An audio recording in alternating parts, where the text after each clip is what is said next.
It's like a OnePlus 2, but smaller, and cheaper, and fancier?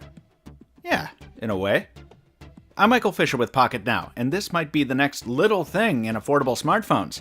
Let's take a quick look at the OnePlus X.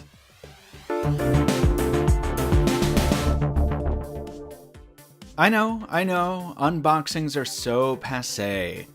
But OnePlus does such a good job with presentation that it's warranted. This box is made from thick, soft-touch material that feels more expensive than many other OEMs are doing. The phone is front and center where it should be, and the cable and power adapter are artfully displayed, rather than just tossed in willy-nilly. The cable itself is linguini style and covered in soft-touch rubber with a nice strap to keep it gathered together, and a micro USB 2.0 connector. No fancy Type-C here. That's about it for the box, aside from the literature you won't read, and even this is packaged and presented nicely. Again, OnePlus really knows how to make an affordable phone feel, well, less affordable. The same goes for the device itself, which is covered in peel-off protection that barely gives off a whisper as it leaves the Onyx black glass on the backside and Corning Gorilla Glass 3 on the front. The midplate joining the glass halves is aluminum with chamfered edges and an Art Deco stripe job breaking it up, with bottom-mounted speakers that seem pretty loud on our first listen. Despite the logo they share in common, the OnePlus X couldn't look less like its pricier sibling if it tried.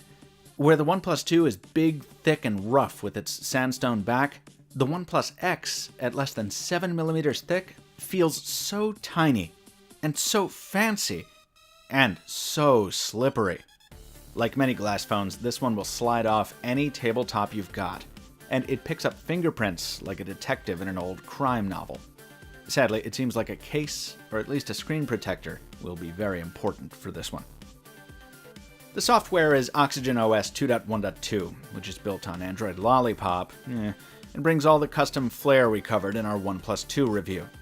It looks fantastic on this Full HD AMOLED panel, which is 5 inches and quite bright on this cloudy day. We'll go into all this in more detail in our forthcoming OnePlus X review, but I'm happy to see OnePlus do the notification switch again. That switch and the buttons across from it feel much nicer than you'd expect given the phone's $249 price tag, and that actually goes for the device as a whole, too.